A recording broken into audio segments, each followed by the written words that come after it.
When Richard Miller arrived home from his business trip 2 days earlier than planned, he overheard something that froze him to the core.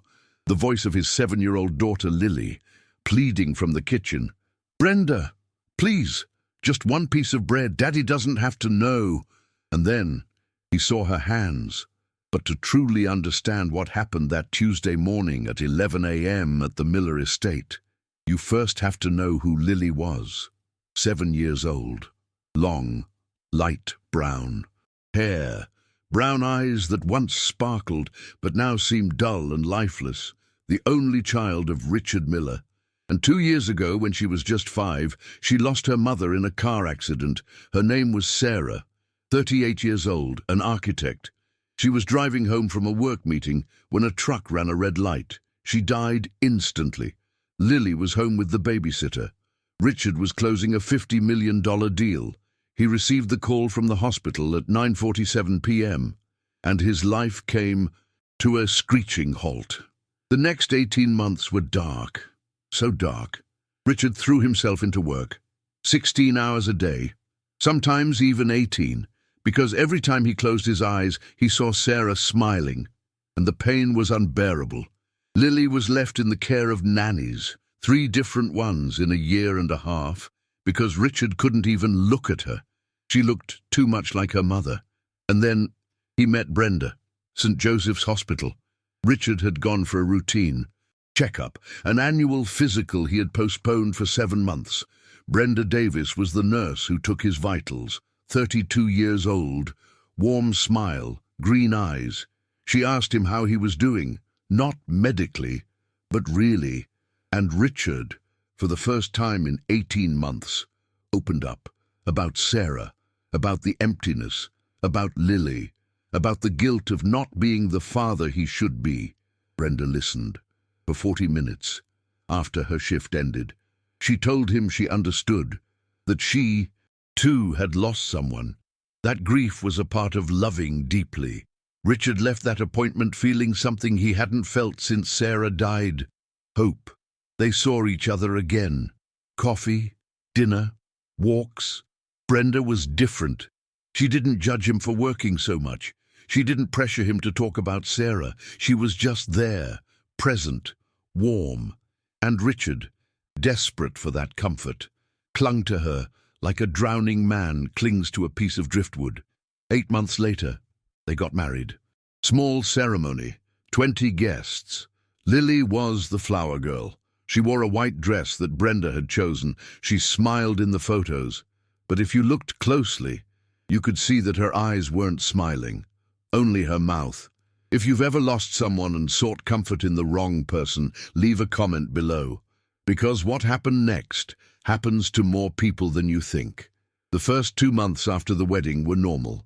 Brenda was attentive to Lily, made her breakfast, took her to school when Richard traveled, asked about her day, and Lily, who had spent 18 months practically alone, responded in monosyllables, shy, insecure. But there was something in Brenda's eyes when she looked at Lily that the little girl couldn't identify, something cold, as if she were assessing, calculating. The change started exactly 2 months and 3 days after the wedding. Richard had to travel to Chicago. Important deal. 4 days. He asked Brenda if she was okay staying. Alone with Lily. She smiled. "Of course, honey, we're family now." Richard kissed Lily on the forehead. "Be good, princess." Lily nodded. "Daddy, when are you coming back?" "In 4 days, sweetheart." Lily wanted to say something, but she didn't know what. She just felt a knot in her stomach when she saw her father get into the cab. And as soon as the door closed, Brenda turned to Lily, and her face changed. The smile vanished.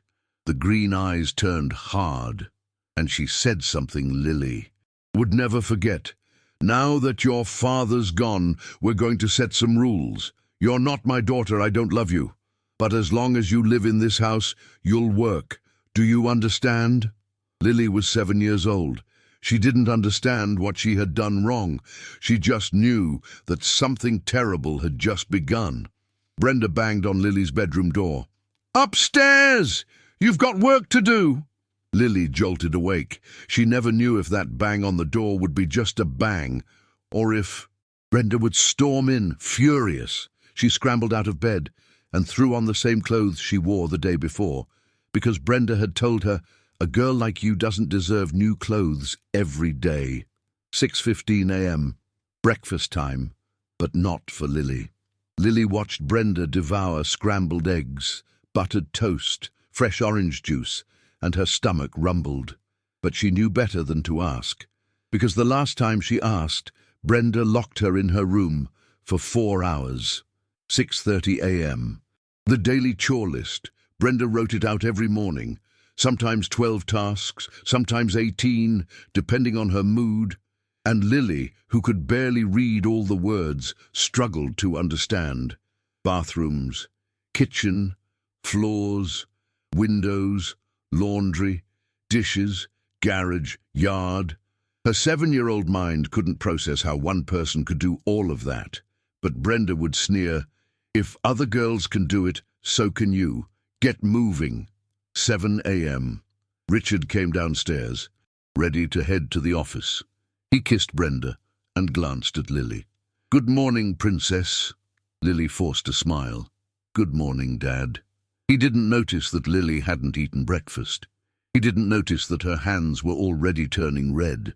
He didn't notice the fear in her eyes every time Brenda looked at her, because he was already thinking about his 8:30 meeting, about the $40 million deal, about expanding the company into South America.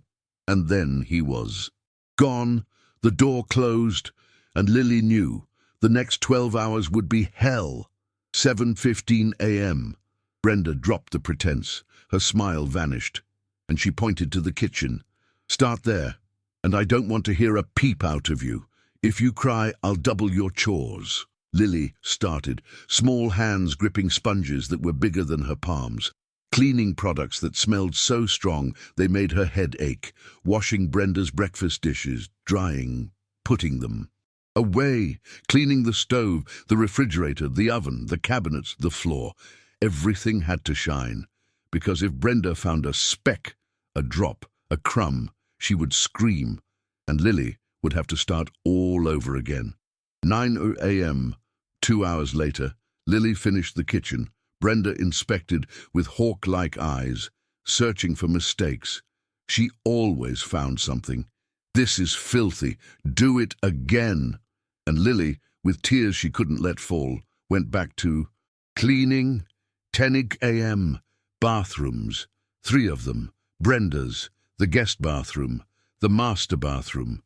Lily had to scrub toilets, sinks, mirrors, floors, showers, with cleaning products that burned, that made her skin turn red, that left her hands dry and cracked. Sometimes they even bled, tiny cracks, and Lily would wash them in cold water to stop the bleeding.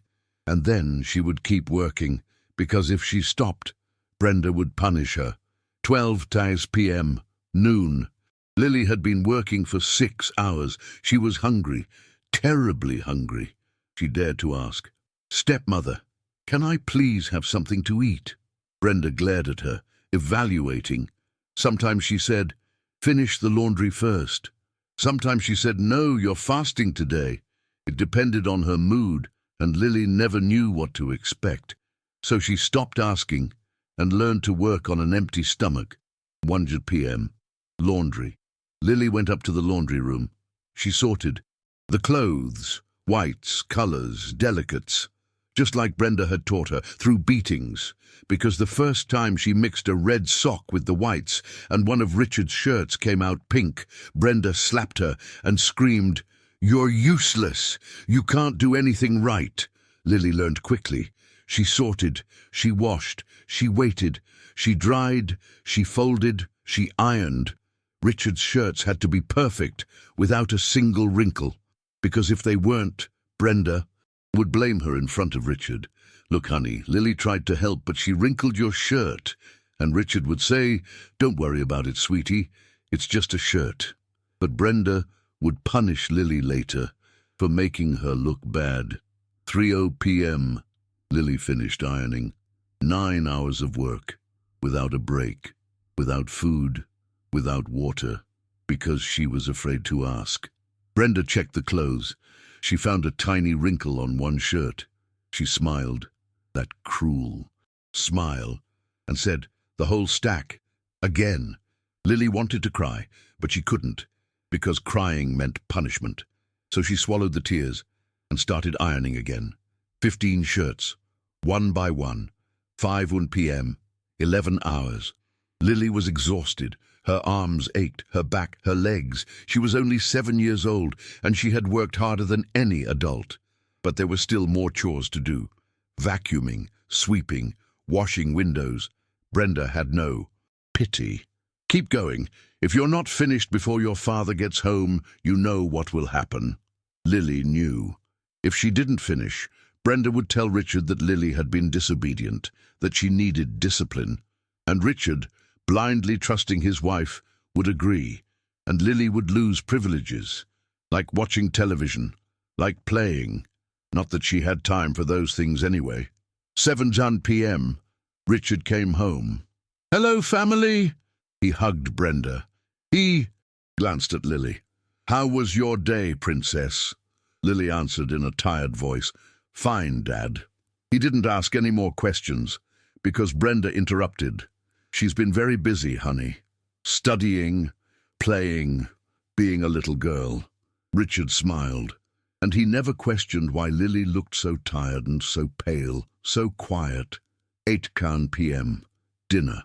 Brenda served beautiful plates, for herself and Richard. For Lily, if she had finished all her chores, there were leftovers. Scraps of bread, cold rice, chicken that Brenda had left behind. If she hadn't finished, nothing. And Lily would go to her room with an empty stomach and cry silently, because she had learned that if Brenda heard her crying, the punishment the next day would be even worse. 9 p.m. Richard went upstairs to say goodnight to Lily. He found her lying down, often already asleep, because exhaustion overcame her. He kissed her forehead. "Good night, princess. I love you." And he left, not knowing that his daughter had spent 13 hours working, not knowing that she was hungry, not knowing that she was suffering just a few feet away from him. 10 p.m. Brenda entered Lily's room for a final inspection, to make sure Lily knew who was in charge. Sometimes she would say, "Tomorrow, double the chores." Sometimes she would say, "If you tell your father anything, he'll hate you." Sometimes she would just stare, with those cold eyes, and Lily would tremble under the covers, because she knew that the next day it would all start again. And that was one day, just one, out of 180 days. 6 months of forced labor, of hunger, of fear, of loneliness, in an estate of thousands of square feet, with a father just feet away, who saw nothing, until everything changed. Lily changed.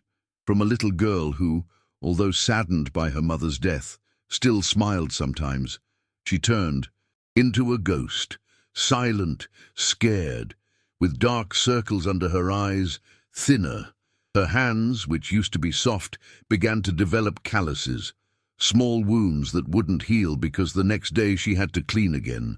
Richard noticed it, but barely. "Lily, are you okay?" The little girl nodded. "Yes, Dad."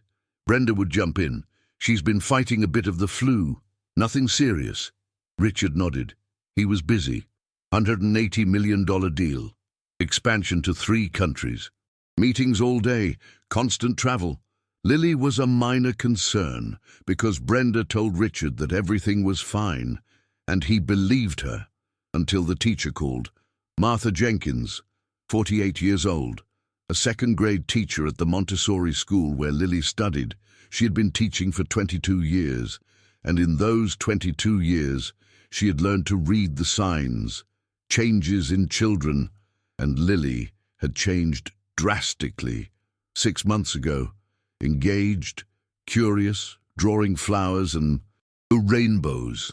Now, quiet, scared, drawing dark figures.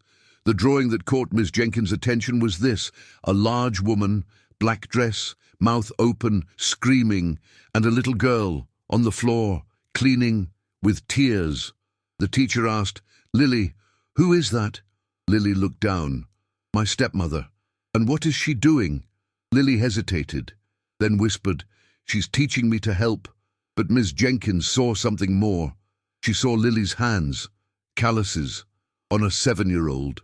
Small wounds, reddish, like from chemical products, and she knew something was wrong. She called Richard, left a message, urgent, about Lily. Richard was in a meeting, didn't check his messages until 8 p.m. He called back, no answer. It was Friday, school was closed. He thought about calling on Monday, but he forgot, because on Saturday he had to fly to Miami, and Brenda intercepted the message on the home phone. She deleted the voicemail.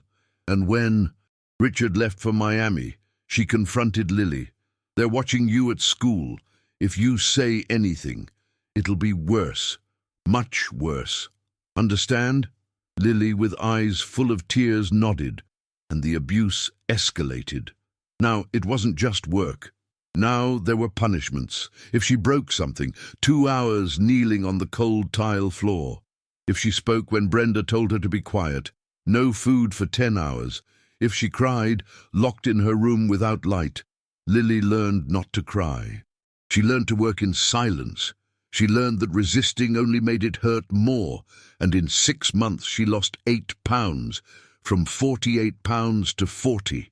She was pale, weak, scared, and her father didn't see it, because he wasn't there. And when he was there, Brenda made sure that Lily appeared fine. She told her, "Smile when your father asks. If you cry, you'll regret it." And Lily smiled, because she was afraid. Until that Tuesday, Richard had to travel to New. "You're good, you 5 days. Important presentation to investors." But on Monday night, the client cancelled, meeting postponed.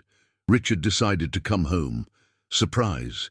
He arrived on Tuesday at 11 a.m., 2 days earlier than planned. He opened the door with his key. The house was silent. Brenda must be upstairs, he thought. He left his suitcase in the entryway, and then he heard something. A voice. Small. Begging. It was coming from the kitchen. He approached, silently, and what he heard froze him to the core. Lily's voice. "Stepmother, please, just a piece of bread. I'm really hungry. Daddy doesn't have to know. I promise I'll finish cleaning the bathrooms. Just a piece." And Brenda's voice. Cold. Cutting. "I already told you. You didn't finish yesterday.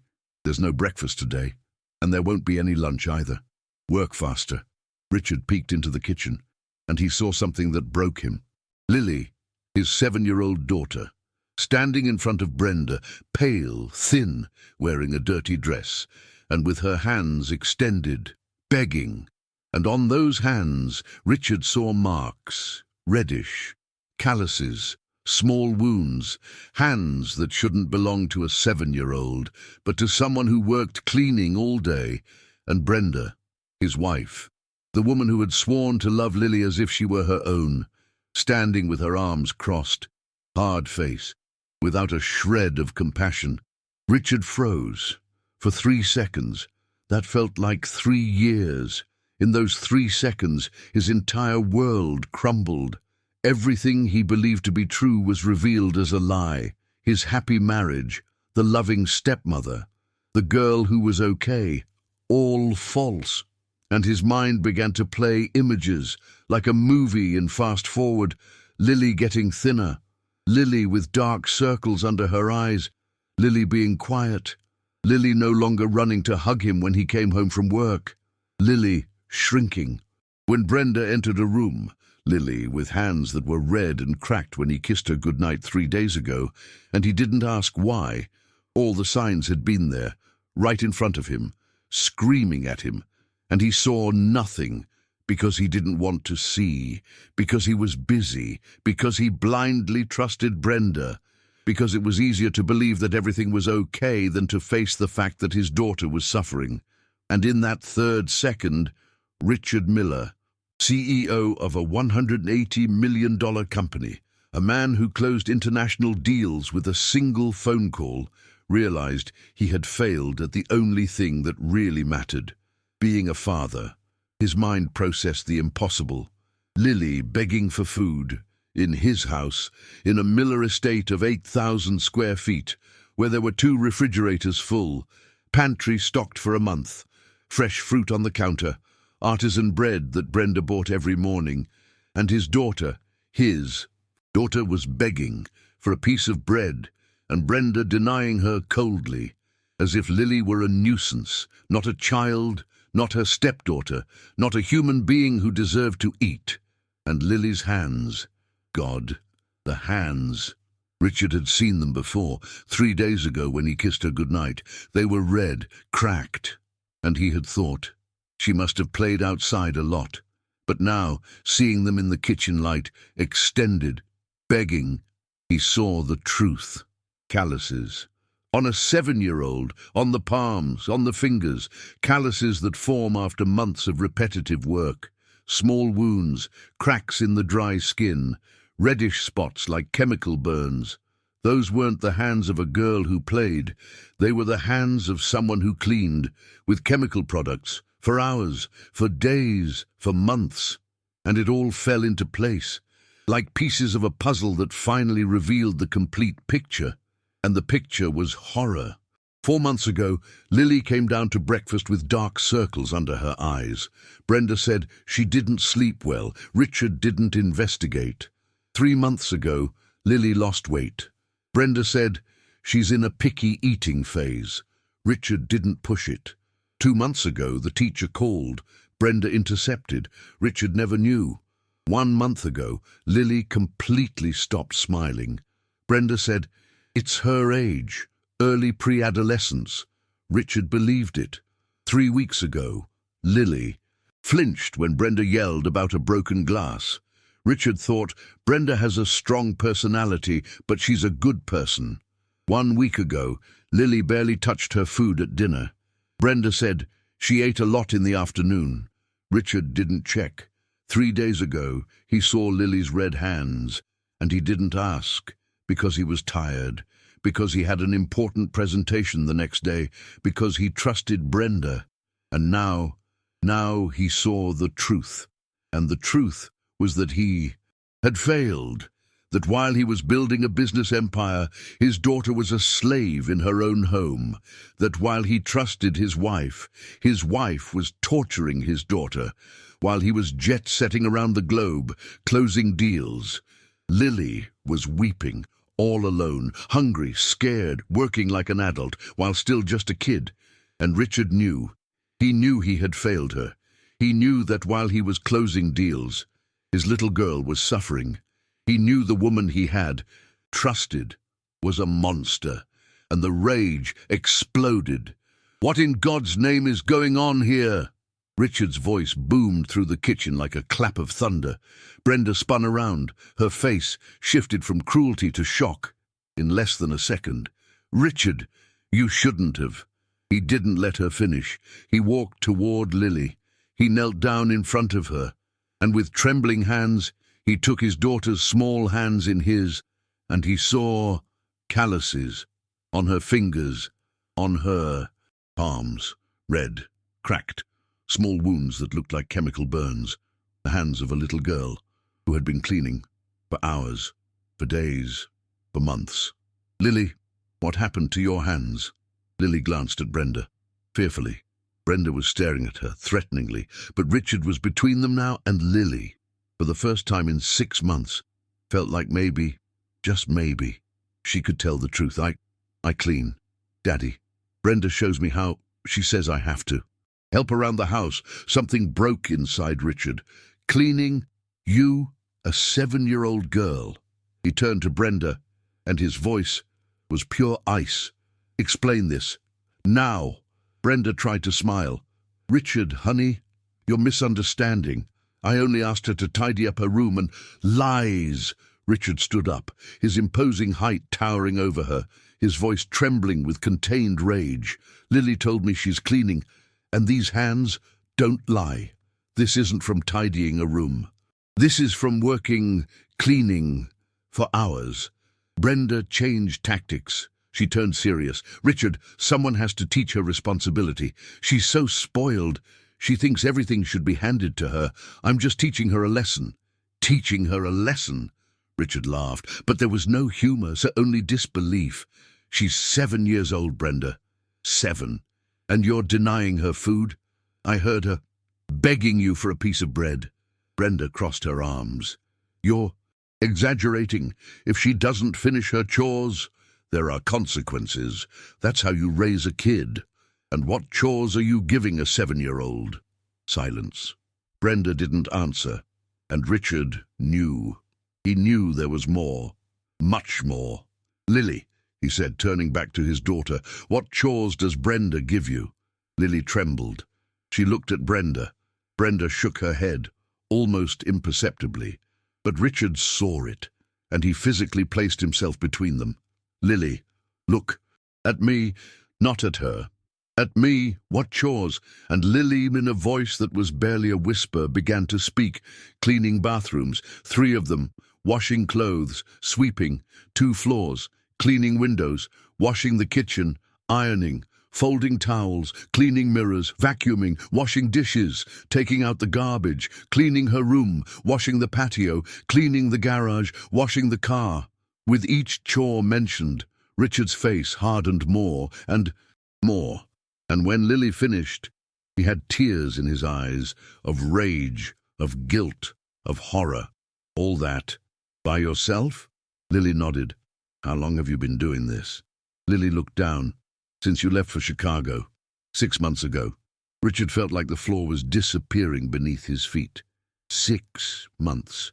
His daughter had been a slave in her own home for 6 months, and he hadn't seen it, because he wasn't there, because he was busy, because he trusted Brenda.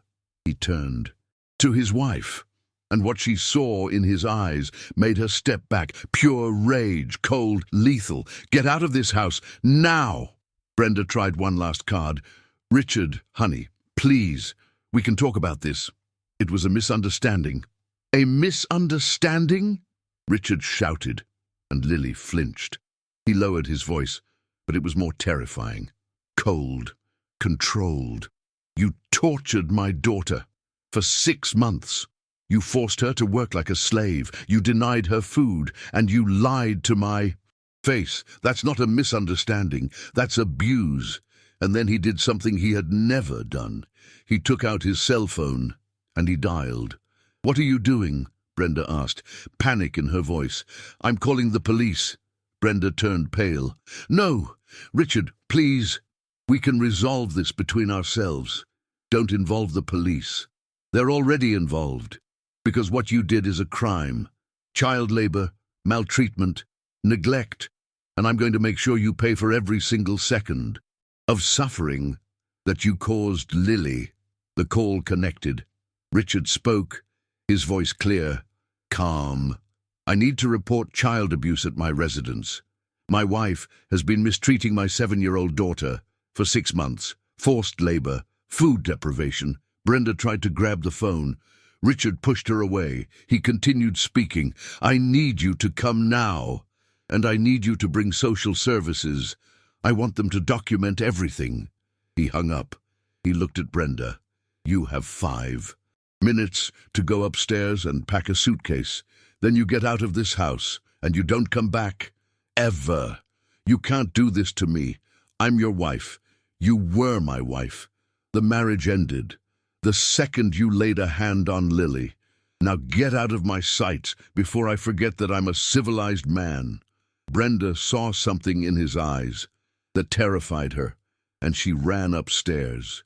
Richard turned to Lily, and he knelt down in front of her. He took her small hands with infinite gentleness, as if they were made of glass. "Lily, my love, and forgive me. Forgive me for not seeing you, for not being there, for not protecting you. I'm your father, and I failed." Lily began to cry, deep sobs that she had been holding back for 6 months, and Richard hugged her, and he cried with her. "It's over, my love. It's over. She's never going to touch you again, I promise you." And in that hug, Lily felt something. she hadn't felt since her mother died. Safety, but what neither of them knew was that Brenda wouldn't give up so easily, and that the nightmare was just beginning, because there was something Richard didn't know, something that Brenda had planned from the beginning, and that was about to be revealed. The next 30 minutes were controlled chaos. The police arrived, 2 officers, Officer Ramirez and Officer Torres. They took Richard's statement, then Lily's. The little girl spoke in a trembling voice. But she spoke. She told everything, the chore lists, the punishments, the hunger, the fear. The officers documented everything. They photographed Lily's hands, the wounds, the calluses. Social services arrived too. A caseworker named Monica Herrera, 52 years old. She had been in the system for 28 years, and she had seen everything. But when she saw Lily's hands and heard her story, she felt rage and determination. She interviewed Lily alone. She asked her specific things. Where she slept, what she ate, when was the last time Brenda hit her. Lily confessed 3 days ago for spilling water, a slap to the face. Monica documented everything. Meanwhile, Richard confronted Brenda one last time. She had come downstairs with a suitcase. She tried to talk. "Richard, please, we can go to couples therapy. I can change." Richard looked at her like she was an insect. "There's no therapy. That can cure what you are. A monster. And I'm going to do everything in my power to make sure you can never do this to another child." He called his lawyer, Frank Davidson, the best family lawyer in the city. He explained the situation. Frank said, "I'll start the divorce paperwork today, and I'm going to fight for a permanent restraining order. I'm also going to recommend that you press criminal charges. I already called the police. They're here." "Good. Because this isn't just a divorce. This is a criminal case. Child labor, abuse, neglect. She could face up to 5 years in prison." Brenda heard everything, and she knew she had lost. She tried one last play. "Richard, if you do this, I'm going to say that you knew too, that you were an accomplice, that you conveniently traveled to avoid seeing what was happening." Richard smiled, but it was a smile without any joy. "Go ahead, try it. But I have something you don't have. Evidence, messages from Lily's teacher who tried to warn me, and that you deleted. I'm going to recover those messages. I'm going to prove you deceived me, and I'm going to prove that this was your plan from the very beginning." "How dare you?"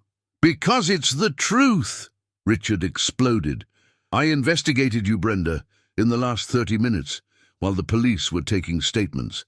I made calls, and guess what I discovered? You're not a nurse.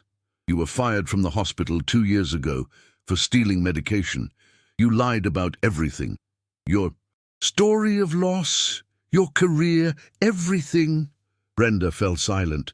"And then I knew that you saw me as a target, a rich widower with a daughter, and you thought you could manipulate me, marry me, get rid of Lily eventually, and keep my money."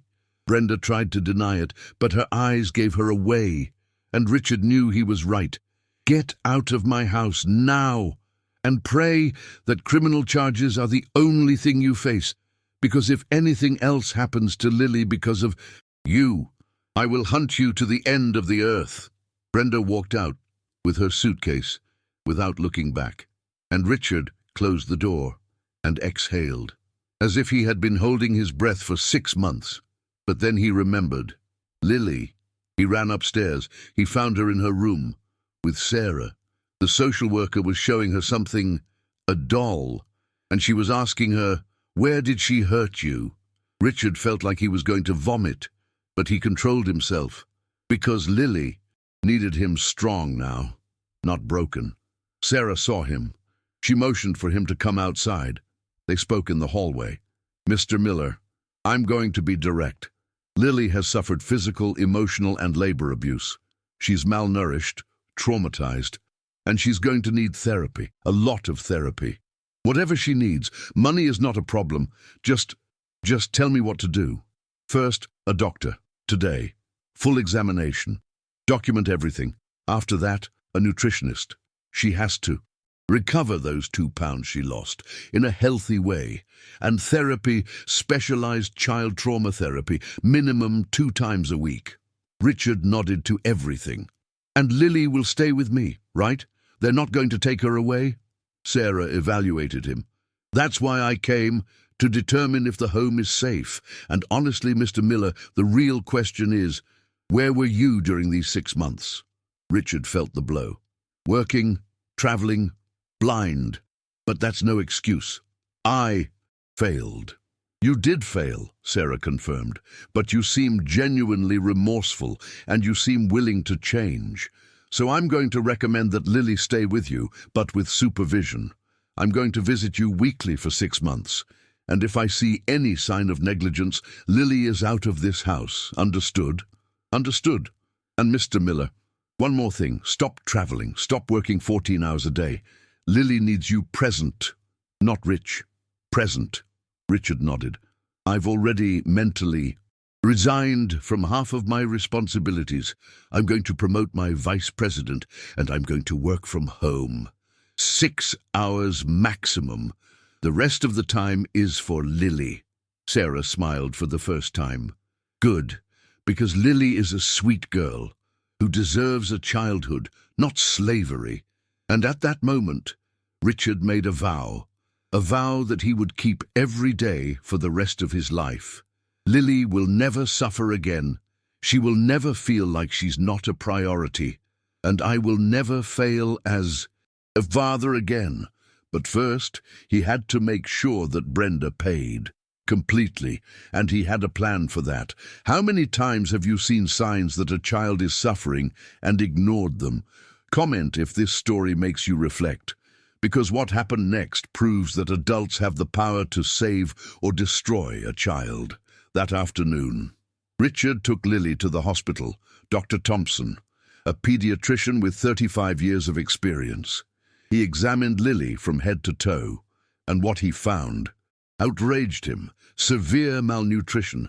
Lily weighed 48 pounds. She should weigh 58 pounds minimum for her age and height. She had lost 10 pounds in 3 months. Chronic dehydration, anemia, vitamin deficiency, hands with calluses, chemical wounds, minor burns from cleaning products, old bruises on her arms and legs, evidence of physical impacts. Chronic stress evidenced in hair loss. The doctor wrote down every finding and said to Richard, "This goes into the official record, and I'm going to recommend that formal criminal charges be filed against whoever did this.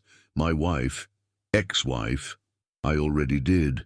Good, because this is systematic child abuse, planned, executed over months. This wasn't an accident. It was deliberate torture. Richard felt nauseous, but he asked, "Will she recover?" Physically, yes. With adequate nutrition, supplements and care, she'll regain the weight in 2 to 3 months. The wounds will heal. But emotionally, Dr. Thompson shook his head. She's going to need years of therapy. The trauma of feeling unloved by a mother figure, of working like a slave, of being hungry in a house full of food. That leaves deep scars.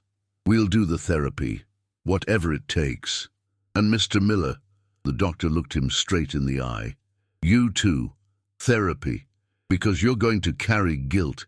And if you don't process it correctly, you're going to overcompensate.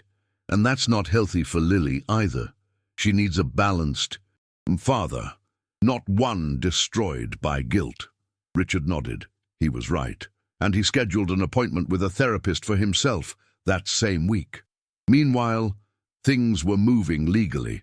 Frank Davidson, his lawyer, filed 3 simultaneous actions. Expedited divorce with cause of proven child abuse. Permanent restraining order. Brenda could not approach Lily or Richard. And a criminal lawsuit for child abuse, forced child labor, negligence, physical and emotional abuse. The evidence was overwhelming. Lily's testimony, photos of her hands, the medical report, the teacher's statement. deleted messages recovered from the house phone, and something else that Richard didn't expect to find: cameras. It turns out that the house had a security system, cameras in common areas. Richard never checked them, but they were recording 24 hours a day, 7 days a week, and they stored 90 days of footage.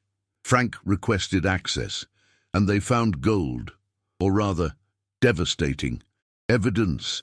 Videos of Brenda yelling at Lily, Brenda denying her food, Brenda forcing her to clean for hours, Brenda hitting her, everything documented in high-definition video, with clear audio, with dates and times.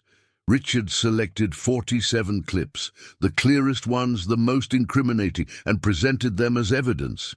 When the district attorney saw the videos, he said, "This isn't going to trial. She's going to plead guilty, because if this gets to a jury, they'll crucify her." And he was right. 2 weeks later, Brenda Davis, standing before a judge with her court-appointed lawyer, because Richard made sure she couldn't touch any joint assets, pleaded guilty to 5 counts of child abuse. The sentence: 3 years in prison, registry on the abuser list, perpetual ban from working with children, permanent restraining order against Lily and Richard, and all her assets, which came from Richard's money during the marriage, were seized to pay for restitution and therapy for Lily. Richard didn't go to the sentencing. He was at home with Lily, because he'd learned that the right priorities meant being present, not seeking revenge. But Lily asked, "Daddy, is Brenda coming back?" Richard hugged her tight. "Never, sweetheart, never. She's in jail. And when she gets out, she's forbidden from coming near you. By law, if she tries, she goes back to jail." Lily exhaled, as if she'd been holding her breath for months. And for the first time since Brenda came into her life, Lily smiled, a real smile that reached her eyes. The next 12 months were about healing. Lily started therapy with Dr. Susan Meyer, a child psychologist specializing in trauma, 2 sessions a week, 90 minutes each. Lily talked, cried, drew, processed. The first session was the hardest. Lily entered the office holding Richard's hand tightly. She didn't want to let go. She was afraid that if she did, when she came out of therapy, he wouldn't be there, like so many times before. When he went to work and she was left alone with Brenda, Dr. Meyer knelt down to her level. "Hi, Lily. My name is Susan. This is a safe place. No one's going to hurt you here. And your dad's going to be in the waiting room. He's not going anywhere. When you're done, he'll be right there. I promise." Lily looked at her father, her eyes filled with fear. Richard felt his heart breaking. "I promise, sweetheart, I'm not moving from here. When you come out, I'll be sitting in that chair, waiting for you." Lily went in, and for 90 minutes she didn't speak. She just drew. Dr. Meyer didn't push. She just observed. Lily drew a house, big, beautiful on the outside, but inside it was dark, and in a corner, a little girl, crying, alone. When the session was over, Lily ran out, looking for Richard, and there he was, sitting where he said he'd be. And Lily launched herself into his arms and cried. Richard hugged her. "I'm here. I didn't leave, and I'm never leaving." That was the first session, out of 96 that would come over the next 12 months. The first 3 months were the toughest. Lily had nightmares, screamed in her sleep, woke up crying, begging, "Don't make me clean anymore. Please." Richard would rush to her room, hug her, remind her, "It's over now. You're safe. I'm here." There was one night, 2 months after the rescue, that Richard would never forget. It was 2:34 a.m.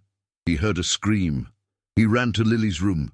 He found her sitting in her bed, trembling, sweating, her eyes open but unseeing, trapped in a flashback. Richard approached slowly, speaking softly. "Lily, sweetheart, it's Dad. You're home. You're safe. Brenda's not here. She can't hurt you." But Lily didn't respond. She was still in the flashback, crying, supplicating. Please, I already cleaned. Please, just a piece of bread. I'll be good. I promise. Richard called Dr. Meyer. Emergency line. She answered. She guided him. Richard, touch her shoulder gently. Tell her your name. Tell her where she is. Use concrete details. The date, the time, the place. Richard tried. Lily. It's Dad. Richard, we're in your room. The pink room with the stars on the ceiling. It's Tuesday, January 15th. It's 2:34 in the morning. You're safe. I'm here. It took 8 minutes. But Lily came back, her eyes focused. She saw her father, and she launched herself into his arms, crying. Richard hugged her and cried with her, because seeing her like that, trapped in trauma, was unbearable. That night, they slept together, Lily in her bed, Richard in a chair beside her, holding her hand, because Lily had asked him, "Don't let go, Daddy, please." And Richard didn't let go. All night, Dr. Meyer explained, flashbacks are normal after severe trauma. Lily's brain is processing 6 months of horror. She's going to have nightmares, flashbacks, fear, anxiety. But with consistent therapy, with love, with safety, she's going to heal. She won't forget, but she'll learn to live with the memories, without them destroying her.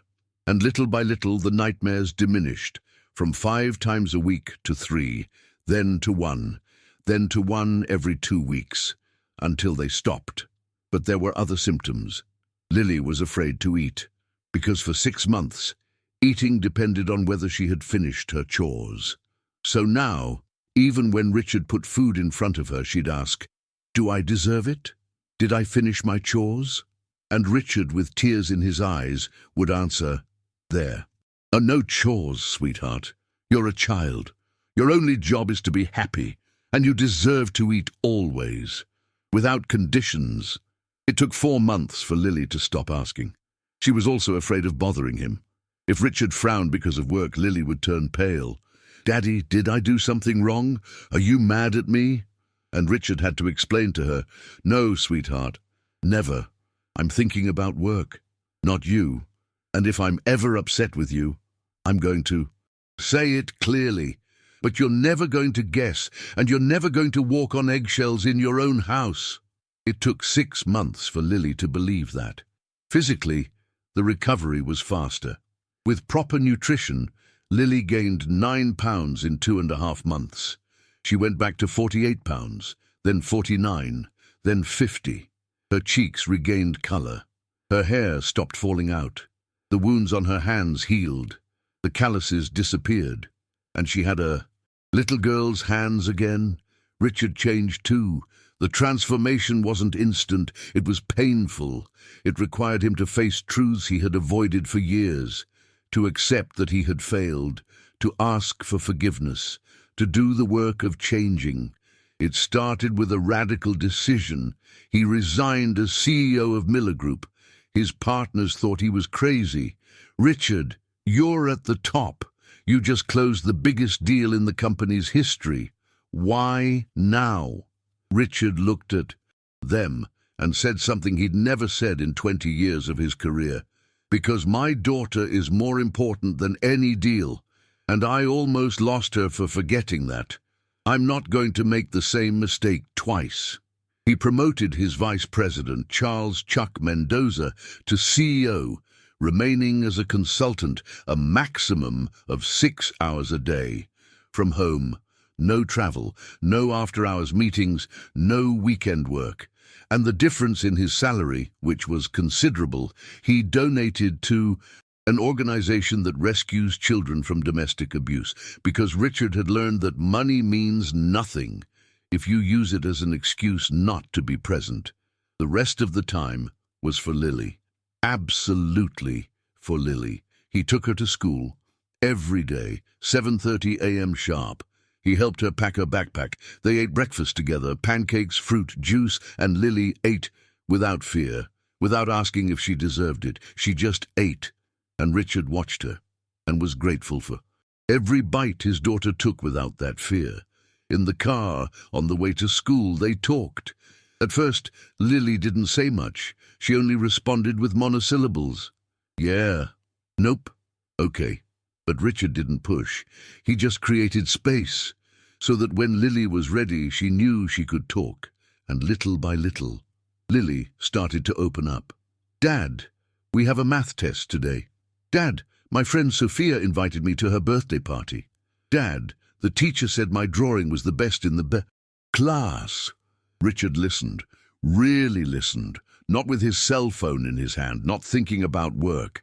He just listened, and he responded, and he asked questions, and he showed interest. Because he'd learned that being present wasn't just about being physically there. It was about being mentally, emotionally, completely there. He picked her up every day, 2:30 p.m. He waited in the car line, and when Lily came out and saw him, her face lit up, and she ran toward the car, and she jumped in, and she told him about her day. And Richard listened to every single word as if it were the most important thing in the world, because it was. They arrived home, and they cooked together.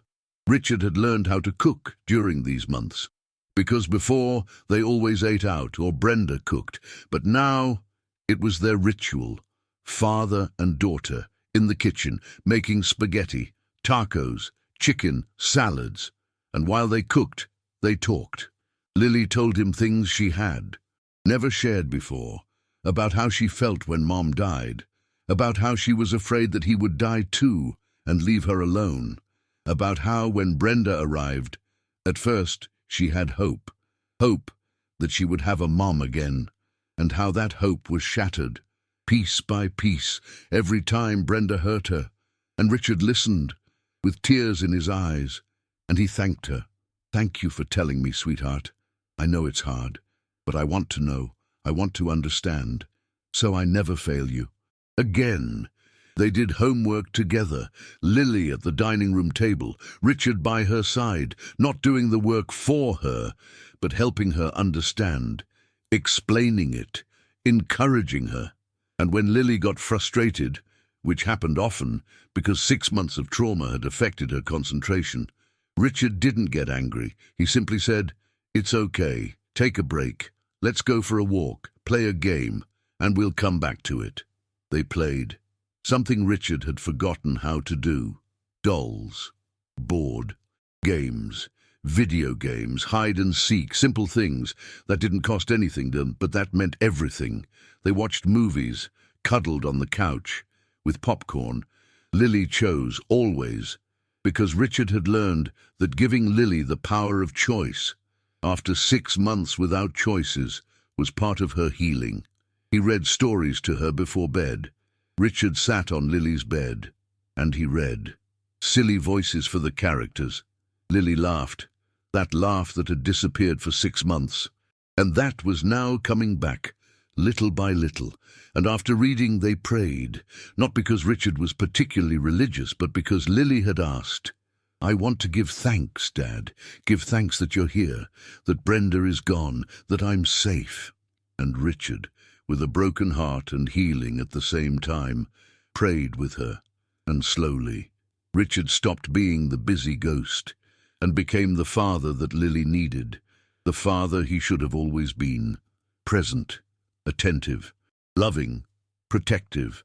Monica Herrera, the social worker, visited every week. At first, Lily was tense during the visits, but then she understood. Monica was there to protect her, not to judge her, and she started talking to her too. At 6 months, Monica closed the case. "Mr. Miller, I've seen transformations, but this is one of the most complete. Lily is flourishing. You are present. The house is safe. I see no reason for continued supervision. My official recommendation is case closed." Richard thanked her, and Monica added, "But Mr. Miller, and never forget what you almost lost. Because most parents don't get a second chance like this. You got it. Because Lily is resilient, and because you acted quickly when you found out.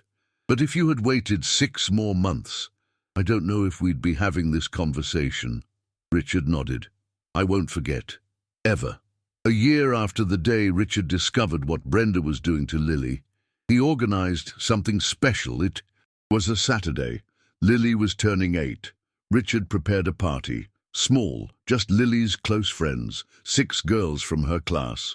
Unicorn decorations, Lily's favorite. Chocolate cake, games, laughter. And while Lily played with her friends, Richard sat with his therapist, who had been invited as a friend. Dr. Reynolds, look at her, and look at who she was a year ago. The therapist smiled.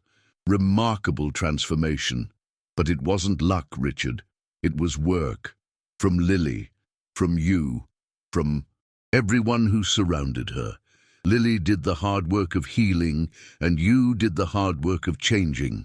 Richard felt a lump in his throat. I still feel guilty. And you'll feel it for a long time. That's healthy. It means you understand the gravity of the situation, but don't let the guilt paralyze you. Lily needs you to be present, not perfect, present. Richard nodded and looked at Lily. She blew out the candles. She made a wish. And when she opened her eyes, she looked for her father. Richard raised his hand. Lily ran to him. They hugged, and Lily whispered, "Thank you, Dad." "For what, sweetheart?" "For being here, for not leaving any more." Richard squeezed the hug. "Never again, sweetheart. Never again. I promise you." And he kept that promise every day for the rest of his life. Now, let me ask you a question. How many children do you know who changed their behavior, who became quiet, withdrawn, thinner, and you didn't do anything because you assumed they were okay, or because you didn't want to get involved? This story is a reminder. Children can't defend themselves alone. They depend on adults to see, to listen, to act. And if you see something, say something, because the difference between suffering and salvation can be a phone call, a question, an adult who cares enough to act. Lily was lucky. Richard found out in time. But thousands of children are still suffering right now, in houses that look perfect on the outside, with adults who seem loving in public and no one says anything because they don't want trouble. But silence comes at a price. It costs lives, it costs childhoods, it costs futures. So if you know a child who has changed, ask. If you see marks, report them. If you feel that something is wrong, trust your gut, because it's better to be wrong and have it be nothing than to ignore it and have it be everything. Lily is 8 years old now. She goes to therapy once a week. She has friends. She plays. She laughs.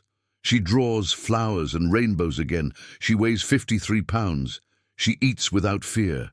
She sleeps without nightmares. And every night when Richard tucks her in, Lily says, "I love you, Daddy. Thank you for saving me." And Richard, with tears he no longer hides, responds, "Thank you for forgiving me another chance, for being the bravest little girl I know, because Lily survived, and she is healing. And she will have a full life, because her father finally chose to be present, and Brenda is serving her sentence in a correctional facility, alone, without visitors, because no one wants to be around someone who tortures children, not even other prisoners. And when she gets out in 2 years, she'll be released into a world where her name is on a registry of abusers, where she won't be able to work with children, where she'll have a permanent restraining order, where she has lost everything.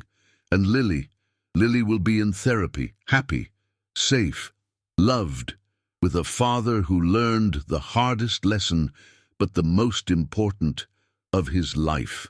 That there is no contract, no money. There is nothing more important than protecting the ones you love, especially when they are small, vulnerable, and unable to protect themselves alone. That is the story of Lily Miller and Richard Miller, and how a plea for a piece of bread and marked hands saved a life and changed two forever.